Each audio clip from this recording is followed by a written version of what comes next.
Hey, guys, I want to talk to you about a viral incident that's made news, and I think it connects to a conversation we were having this week about Ryan Clark and about these installed people that are there just to promote racial division. Have you heard the story of, I believe her name is Michelle Bishop, and her conflict with a guy named DeMichael Jenkins? She was walking her two children, one in a stroller, one walking beside her late at night, or not late at night, 6 at night, and it's dark outside. They're in Ohio, and a truck, is rolling behind her very slowly. And she gets a little spooked by the car that's creeping behind her. This, I believe, happened in mid-November. And so she somewhat panics, steps out of the road. The car keeps creeping, the truck keeps creeping behind her very slowly. She's walking. The car is behind her, not passing her by. Think it through. You're a woman. It's dark at night. You've got one child in a stroller, one child walking behind you, and there's a truck creeping beside you, not passing you by. Let's say the woman is walking 5 miles an hour. Let's say she's at a slight jog with her kids, because I think that was part of it. She may have been going 6 to 8 miles per hour while jogging. The car's not passing her. She gets concerned, steps out of the road. Then she says she walks up to the nearest house, pretending like it's her house or it's someone else's house, and thinking that would make the car drive past her. The car doesn't. The car pulls in right behind her into this house. She panics.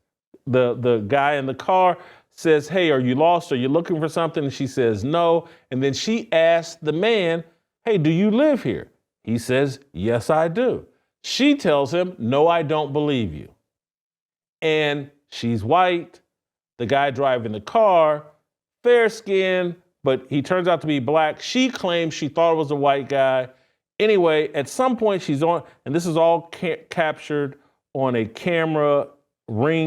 doorbell ring camera on the door. She panics, grabs her kid out of the stroller, grabs the other kid by the hand, and starts running away from the guy, and because she lives in this neighborhood as well, and runs away from the guy, leaves her stroller there. And so let's say this happens at 5:30, 6 o'clock. What?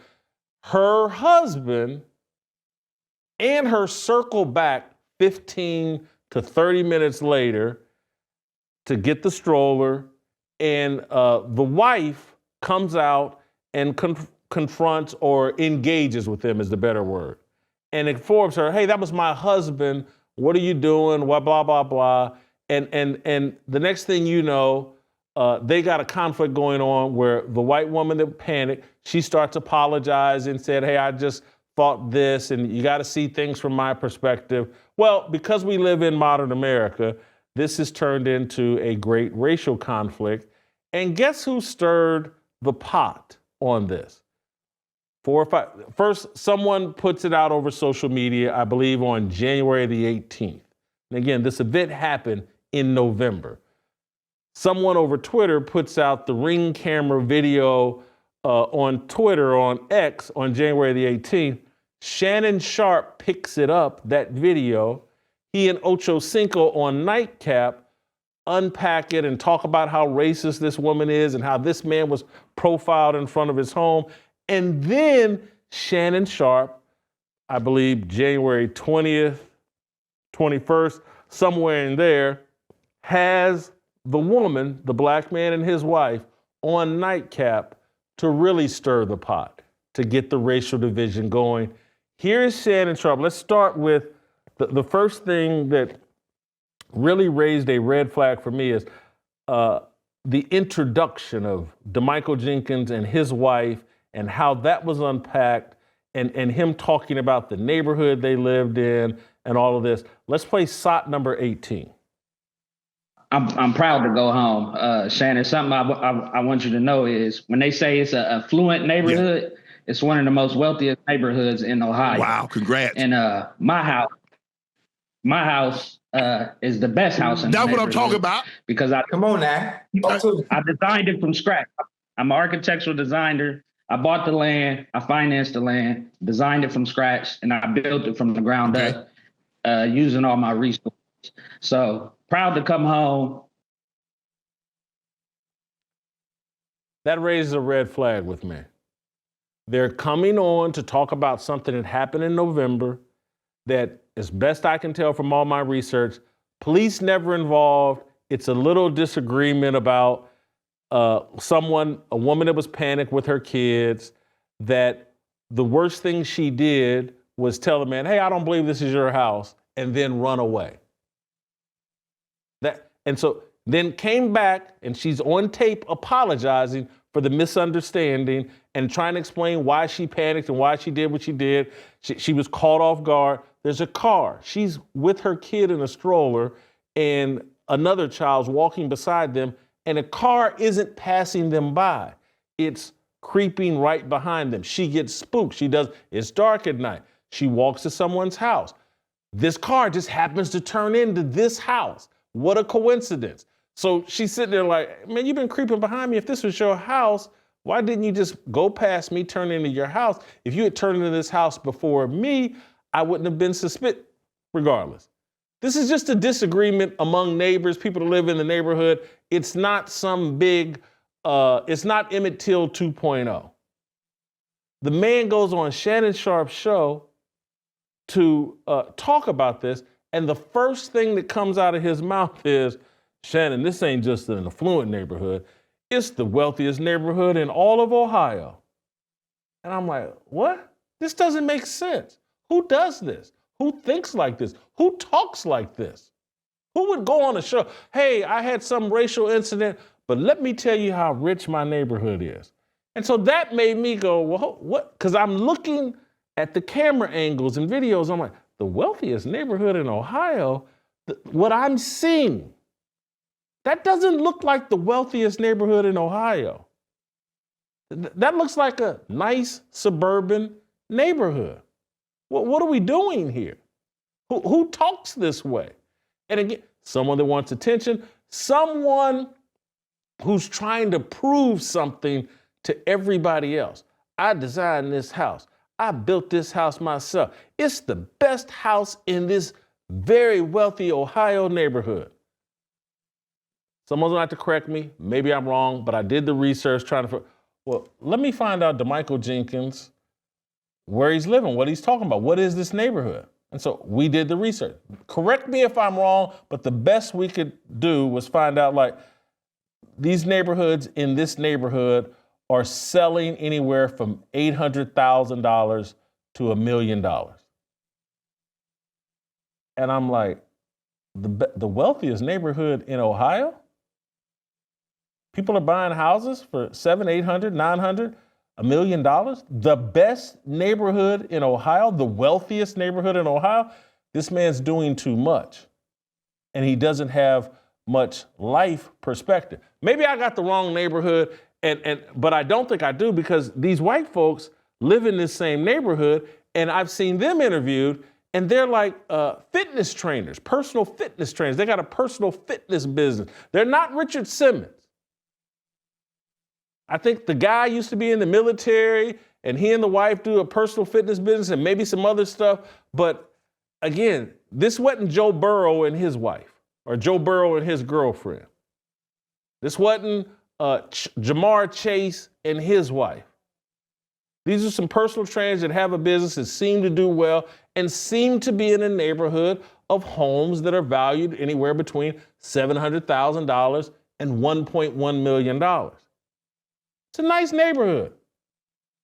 But the wealthiest neighborhood, and that's where you start off your conversation with Shannon Sharpe, this sounds like a man that will put yeast on a story, will turn a molehill into a mountain.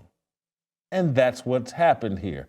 I don't buy any of this. These people want to be racial victims. They have a chip on their shoulder. They think white people are counting their dollars and counting their pockets and don't think we belong in this neighborhood. And so some woman had a misunderstanding about who this guy was, and now they're the KKK, and I get to go on Shannon Sharpe show, and I get to go other places and frame and disparage these people, try to run these people's business into the ground and make them out to the worst people in the world.